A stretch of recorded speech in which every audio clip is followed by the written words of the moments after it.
দক্ষিণেশ্বরের নহবতের ছোট্ট ঘরটির চারদিকে দরমা দিয়ে ঘেরা, তাই ঠাকুর এই ঘরটিকে বলতেন খাঁচা। এখানে ঠাকুর শ্রী রামকৃষ্ণ দেবের ভাইঝি লক্ষ্মীও মাঝে মাঝে থাকতেন। মা কালীর প্রসাদ ঠাকুরের ঘরে নামলে তিনি রামলালকে বলতেন, ওরে খাঁচায় সুখ সারিয়াছে, ফল মূল ছোলা টোলা কিছু দিয়ে আয়।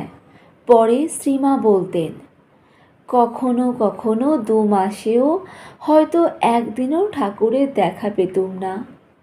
মনকে বোঝাতুম, মন তুই এমন কি ভাগ্য করেছিস যে রোজ রোজ ওর দর্শন পাবি।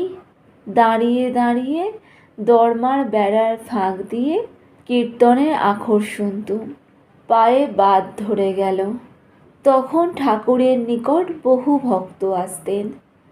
নাচ গান কীর্তন ভাব সমাধি দিনরাত চলত।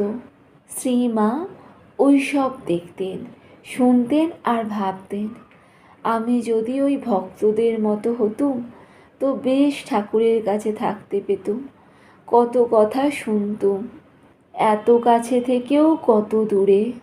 ব্যবহারিক দৃষ্টিতে এ বড়ই কষ্টের জীবন, কিন্তু বাইরের সুবিধা অসুবিধার কথা ভুলে গিয়ে শ্রীমায়ের মন বিচরণ করত এক দিব্য লোকে।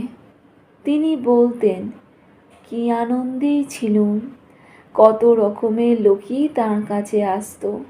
দক্ষিণেশ্বরে যেন আনন্দের হাট বাজার বসে যেত।